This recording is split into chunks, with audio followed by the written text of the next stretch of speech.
Yeah, welcome back to the lecture 9. This is going to be, I hope, definitely a uplift because so far we have seen what is Danavitt-Altenburg representation, and then we have seen how the frame can be arranged. And then last class we have seen like a few examples that to like three-axis robots or manipulators. We have seen how to find the Danavitt-Altenburg parameter, and then we have seen how individual transformation matrix can be obtained. In this particular short lecture, we would be seeing like how we can actually like get forward kinematics and inverse kinematics, and what are the way and what are the difference and what is the difficulty in one to another. So these are the things we are going to discuss. In that sense, we are actually like going to see more in physical presence. So as usual, so the particular lecture set would be consist of several resources. I'm acknowledging in a broader sense, and we will actually like move forward. So in this session, we would be talking about forward kinematics, how we can obtain, and what is inverse kinematics, how we can do, what are the methods of obtaining, and a few example. In this case here we would be seeing two planar case. One is RP manipulator, the other one is actually like a 3R manipulator. Okay, simply they call 3R serial manipulator. So these are the two things we are going to see in specific. The inverse kinematics would be having several challenges, so that also like we would be addressing. And in forward kinematics there is one standard notation supposed to become, because the end effector and you call the end effector and base frame, how we are actually like framing it. So based on that, how we are actually like obtaining further, these all we would be seeing in this particular lecture 9. So we'll actually like go forward. So we'll start a very basic thing. So like what is forward kinematics. Forward kinematics is nothing but we are determining the end effector position. In the sense, end effector you call variables for given relative configuration of each pair of adjacent link. In the sense, you are actually like giving a joint space variable. So joint space variable you are giving, and you are asking what is the task space. So these are the questions, and these are the answers you are getting. And now in that case, the forward kinematics is straightforward. Whereas the inverse kinematics, what we are actually like doing, we are giving the task space. In the sense, the desired task space is given, and we see how we can actually like configure it to get it. I'm not trying to bore you, but this is the what definition we have seen so far in the course, right? So now this is pictorially or black diagram way how we can show. So this is the joint space or configuration space in broader, and this is the operational space or task space in broader. If you know this and you are finding this, this is what you call forward kinematics. And if you know this and you are finding this, that is what you call inverse kinematics or reverse kinematics. So these all actually like we have seen so far, and we are going to see how this stage by stage improvement is happening. In the sense, we are actually like we are really talking about the forward kinematics. The forward kinematics is very straightforward. Why it is straightforward for serial manipulator? Because it is actually like transformation information from one body to another body. In the sense, the end effector would be one end where this information you wanted, and the other side you have actually like base. So in the sense, base to end you want to see. In the sense, the end effector information with respect to base you want to see. So there are several bodies are actually like associated. So in the sense, it is actually like progressing. It's very simple. Like the transformation matrix of one to another. So I'm saying the transformation matrix of one to base, and a series of that you have, and the transformation matrix of end with respect to n minus 1. So these all know, then simply you multiply, then you will get the transformation matrix. So the final transformation matrix would be consist of one rotation matrix and one, you can say, position vector. This would be giving the translation information, and this is going to give as a 3 cross 1, although it is 3 cross 3, but you would get the final 3 cross 1 as the orientational information. So this is what you call the forward kinematics. So that is what we are actually like going to see. In that case, what we are doing, we are actually like doing in a Cartesian coordinate space of the final frame. That is what we are interested in the sense. So your final I call position, this is what you wanted, and what you wanted is actually like alpha beta gamma or phi theta and psi, what you wanted. Okay, so in the sense it is actually like what we call the forward kinematics is something like you are actually like taking body and assembling as per the configuration given and seeing what would be the end effector position and orientation. Okay, so this is what forward kinematics, and like once we are using Danavitt-Attenborough notation, it is simply like forward kinematics means basically transformation matrix multiplication, like this. So the same thing we are actually like showing in a pictorial view, although I have shown. So the base frame to the end effector, what we are actually like seeing, this is what the positional information and the orientation information coming in this. So in the sense you are actually like going in a progressing stage. In the sense what you are doing, you are actually like multiplying the individual transformation matrix and you are actually getting the final transformation matrix. This is straightforward, right? In the sense you can see that the position vector what you wanted, that you can actually like get it with the help of you call this case, right? So this is what we are actually like looking up. Okay, so this is actually like RP with respect to 0. So this is what we are actually like getting it. So this we can obtain and then we can actually like move forward. So what move forward, when you are talking about the base frame, you can standardize where you call the vertical frame is Z axis and the longitudinal direction is X axis. Like this you can actually like get it, right? So in the sense this is Z0 and this is actually like 0, okay, which is you call base frame.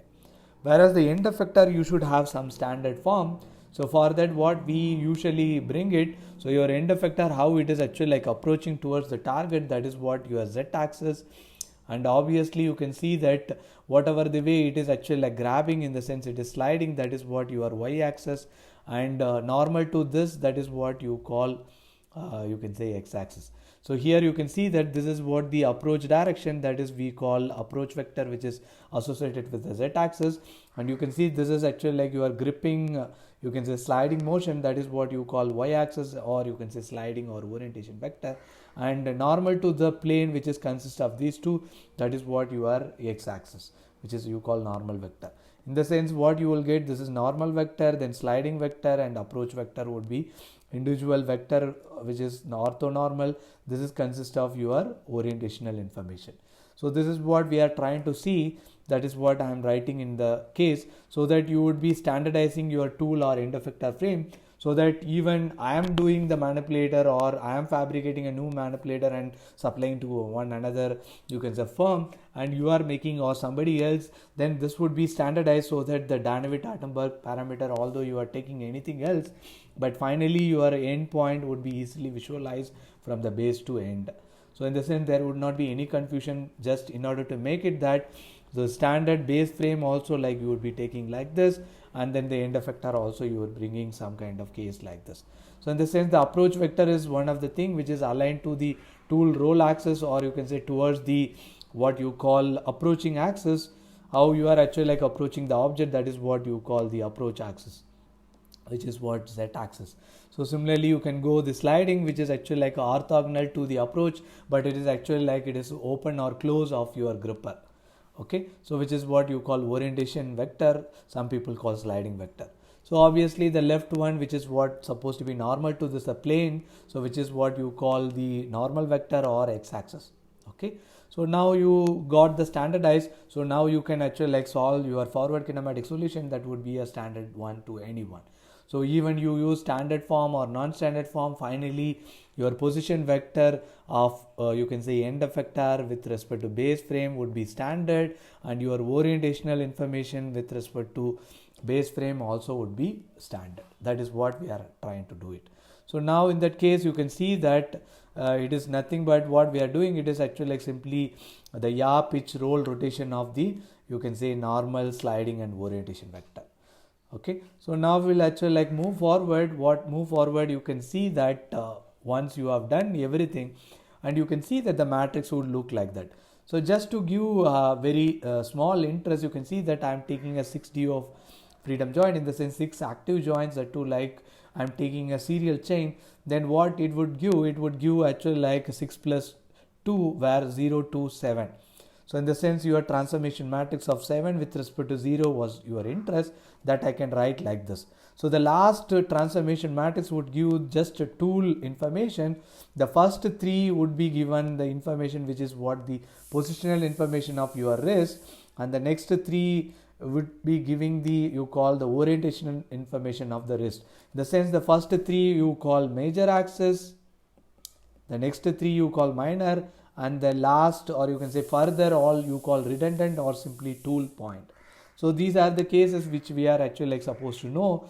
In the sense when you are doing the inverse kinematics, these simplification will work further. That is what the idea for you can say segregating it.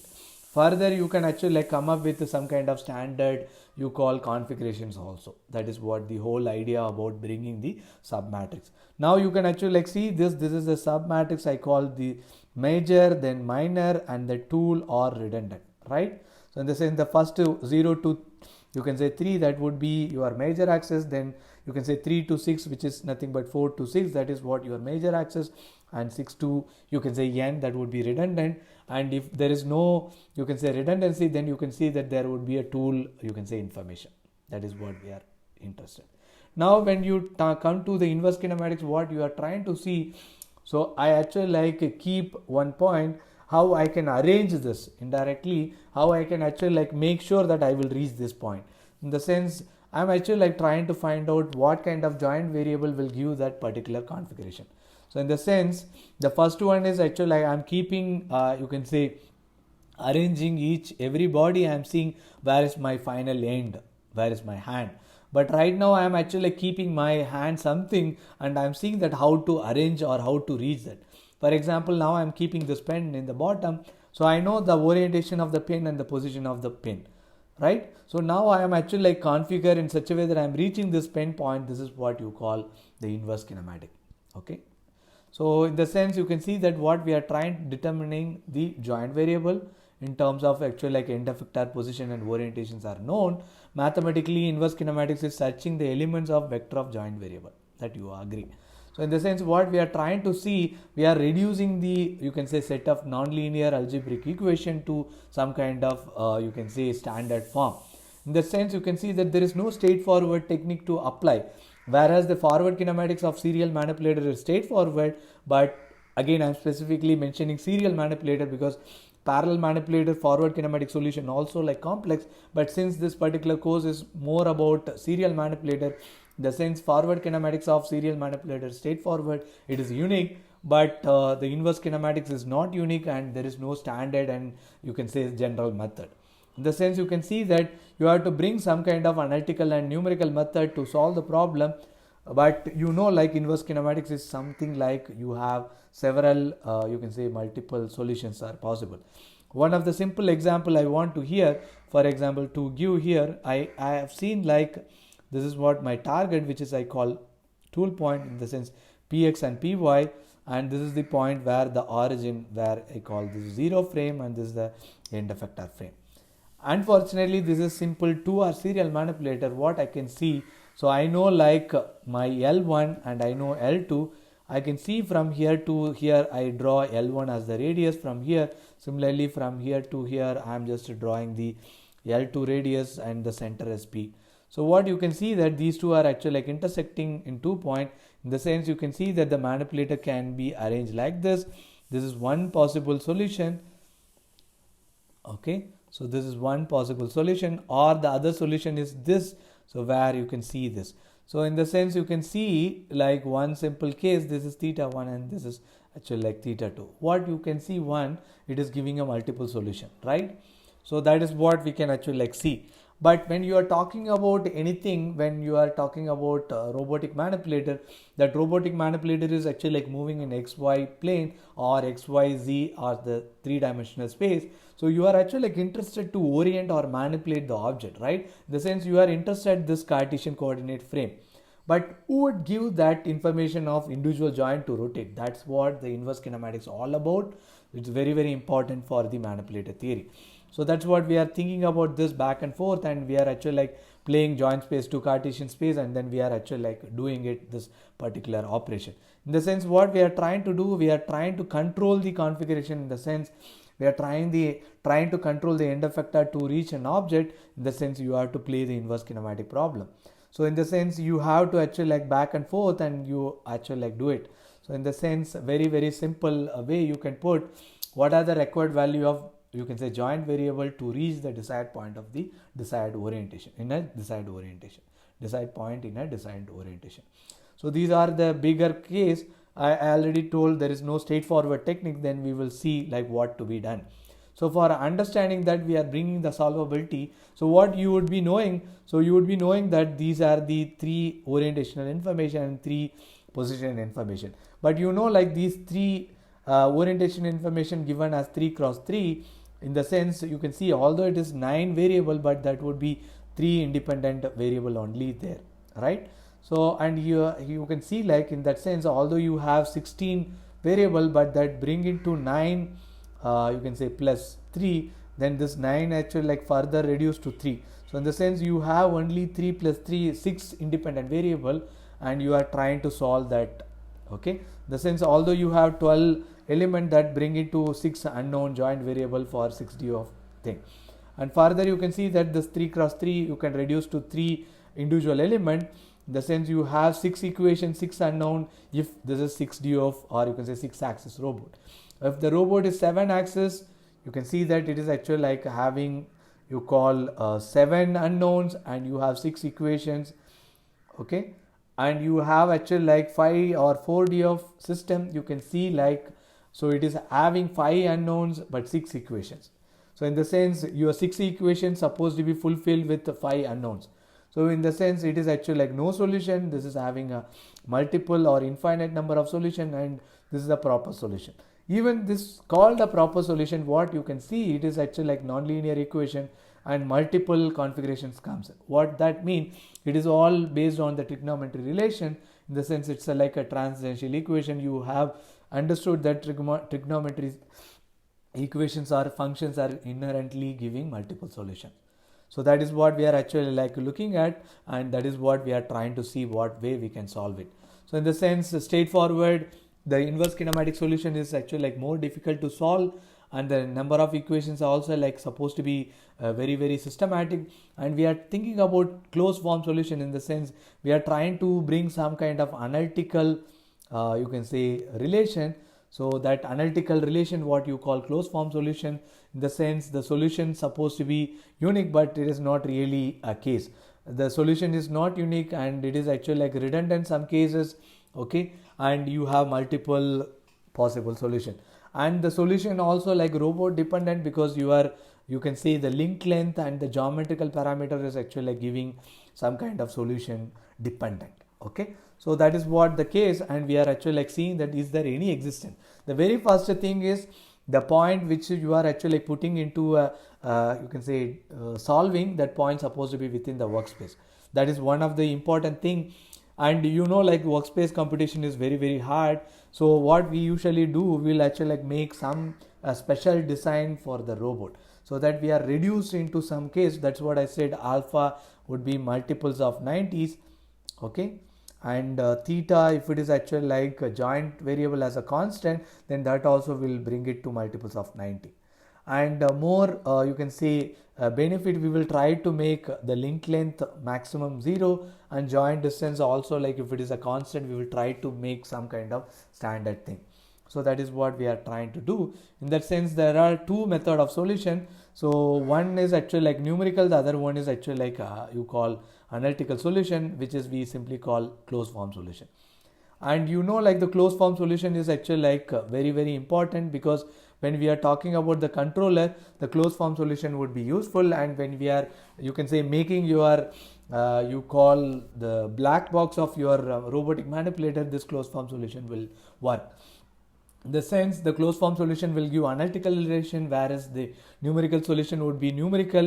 In the sense you can see that there are several of unknown operations you would be doing, and the solution would return only one, whereas the closed form solution will give all possible solution.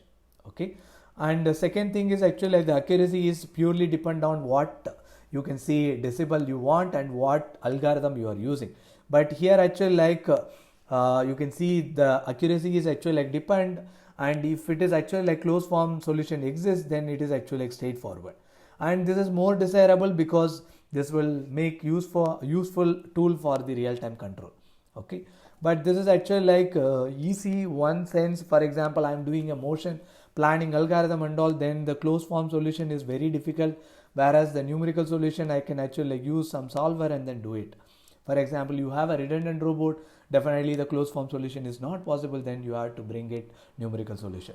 So this can be applied to all, but this is actually like most desirable, but it is dependent on certain robots. What kind of robot will give closed form solution, that we will see in the next case. So if it is actually like 6-axis robot, then you can see there are two cases. In the sense, you can say necessary and sufficient condition. The necessary and sufficient condition, you can see that the three adjacent revolute joint axes are intersect. The first necessary is supposed to be 6-axis robot. Then the sufficient condition is actually like three adjacent revolute joints are supposed to be intersect. This is very straightforward because the spherical joint is actually like at the end. So this is actually like three mutually perpendicular. So in the sense, all three axes are intersect. This is one way you can actually like get. The other way is actually like three adjacent revolute joints are parallel. Also we can do it. So one such configuration where the Puma, Stanford arms are actually like one such example like this. This is actually like mini mover, which is another example. In the sense, you have three parallel axes. Okay, adjacent axes exists, then you can do it. But the predefined is actually like 6 axis is the necessary and the sufficient condition either one of this. So if your manipulator is actually like either one form is available, then if it is 6 degrees of freedom joint, then you can actually like get the closed form solution. The closed form solution can be obtained either algebraic or geometric, that is based on what you are actually like Excel.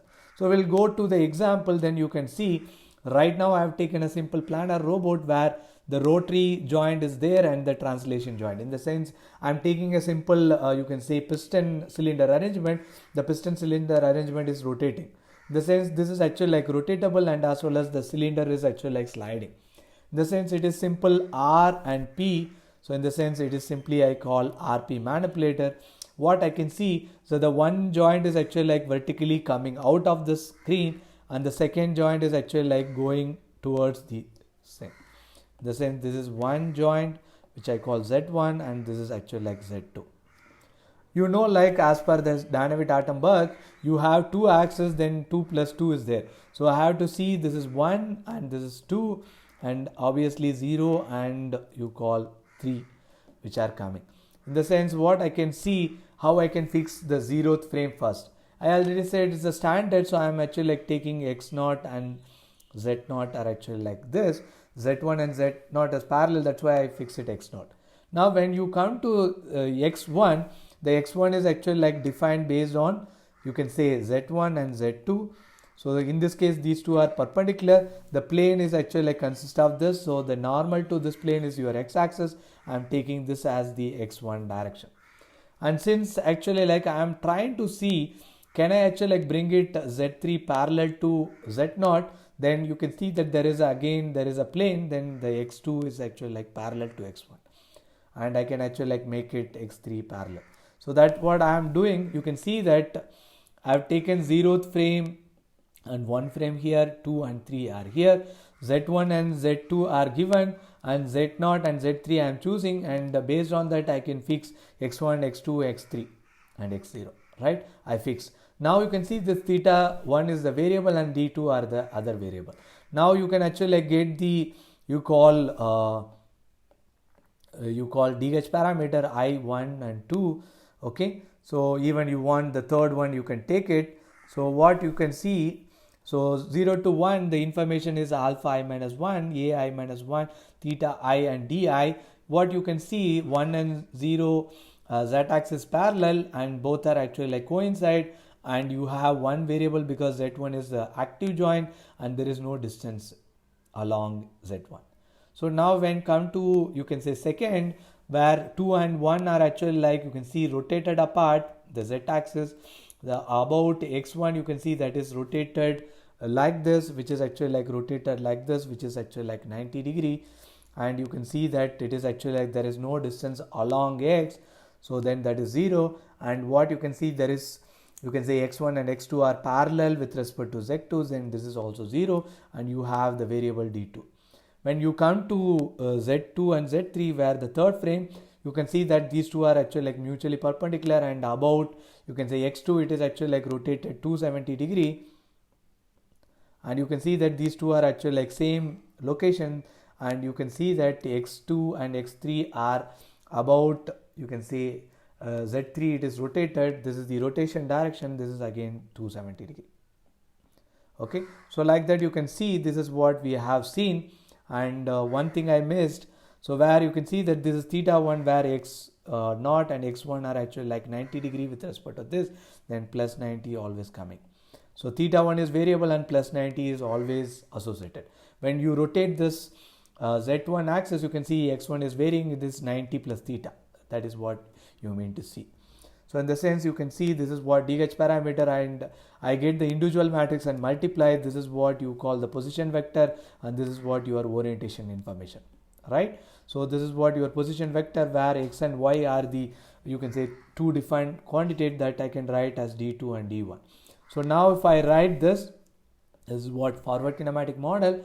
Since it's a two-axis robot, I can define x and y are the you call the dependent variables with respect to theta 2 and you can say theta 1 and d2. Then this is what your forward kinematic model. Whereas I am interested in inverse kinematics, what that means. So theta 1 I wanted, d2 I wanted. So what I can do, I can actually like see the square and add what I will get d2 square, right? Whereas I just divide you can say py by px, what it would be, it is tan theta 1. So I am taking the you can say tan theta inverse, in the sense tan inverse of py px, that would be theta 1, and square and add, and I take square root, that is what d2. So now this is plus or minus, so obviously you can see in this case it cannot go further, so in the sense this is plus direction, so theta 1 also defined. And later on we'll see what tan inverse we have to use, but right now we are not interested in that. So similarly you go for 3R serial manipulator, so you can see that these are 1R, this is second R and third R, and you see that all z axes are actually like you can say coming out of the screen, and what you can see this is actually like x, and this is x1, and this is actually like x2, and this is x3 I can go, and this is actually like x4. I can keep getting that way, and I can fix the frame, and I obtain theta 1, theta 2, theta 3. I substitute into DH parameter, you know, like this is actually like along x1, then that would be L1, this is along x2, that is L2, and this is along x3, that is L3, and there is no vertical distance because it's a planar, and this is the first active joint theta 1, this is second active joint theta 2 and theta 3, like that. So in the sense you can get the individual transformation matrix and you can multiply, and that is what you get as the forward kinematic model at the end. So now you can see that, so this will give the orientation information and this will give the positional information. Since it's a planar, what is our interest? So px, py, and you can say psi, which is nothing but rotation about z, right? So this is what we are obtaining, this is x, y and psi, which is what you got it as your forward kinematic model. When you are talking about the inverse kinematic model, it is not straightforward. What I can do, I can actually like bring it some trigonometry way. What I can do, you can see that this I can actually like get, so I'll actually like bring it back. I know already the psi, so I can actually like use that, I will bring it back here. So what that mean, so I'm actually like subtracting this. What I have x1 and y1 I will get, so x1 and y1 is actually like this, so in the sense like this, so you can actually like get some idea. But what x1 and y1, this is nothing but this, which is 2R serial manipulator. If I square and add both sides, what I will get, so finally it would be in the equation only theta 2. You can try that. I'm squaring and adding, you can see that this would give finally theta 2, since I want everything in a standard form, so I'm taking cos theta 2 and I'm taking sin theta 2, I'm taking a tan inverse. So with that I am finding theta 2, now I am moving forward. What I can do, I already know the theta 2 here, so I can actually like make this triangle and this triangle. This triangle will give the alpha based on this x1 and y1, and this angle beta I will get based on this, because L2 I already know and I can get it. So that's what I'm doing it. So what I'm trying to find out, alpha I am finding and beta I am finding. So what is theta 1? Theta 1 is actually like nothing but alpha minus beta. And what is theta 3? Theta 3 is actually like psi minus You can say psi is theta 1 plus theta 2 plus theta 3. So what you don't know, theta 3 in the sense psi minus theta 1 minus theta 2. So that is what we are doing it. So in the sense we have done the inverse kinematic model also. So the similar sense you can go with the spherical robotic manipulator. This is we have done in the last class, and this is the way we got the DH parameter, and take individual transformation matrix and multiply. That is what your forward kinematic model. This will give the orientation information and this will give the positional information. Since it is actually like a major axis robot and this X, Y, Z are the predominant for us. So then this is what you call the forward kinematic model. So based on the forward kinematic model, if you see that you take you can say y divided by x, what you will get the theta 1 in the sense tan theta 1, and once you know tan theta 1, so you can actually like see that square and add. Okay, so what you will get, you can actually like see some kind of benefit, and then you can see z minus d1, okay, and y divided by d3 sine theta 3, and this is d3. This is actually like nothing but cos theta 2. Okay, this is nothing but sine theta 2. I can actually like divide sine theta 2 divided by cos theta 2. I will get theta 2, and once I know theta 1 and theta 2, I can find d3, which is actually like as a variable, right? So that is what we are doing it, and this is what inverse kinematic solution. So right now I gave a very lighter version, and in the tutorial session, which is what we schedule in Tuesday and as well as Friday, we will see more detail with, you can say, board in the sense chalk and you can say board, where you will also solve parallelly along with me simultaneously, in the sense you will get a more clarity on that. So with that, I'm actually like closing this particular session, and we'll meet on Tuesday. And with that, this week lecture videos are all done. So hereafter we would be seeing only the discussion videos and the live session. With that, I'm saying thank you. Bye bye. Take care.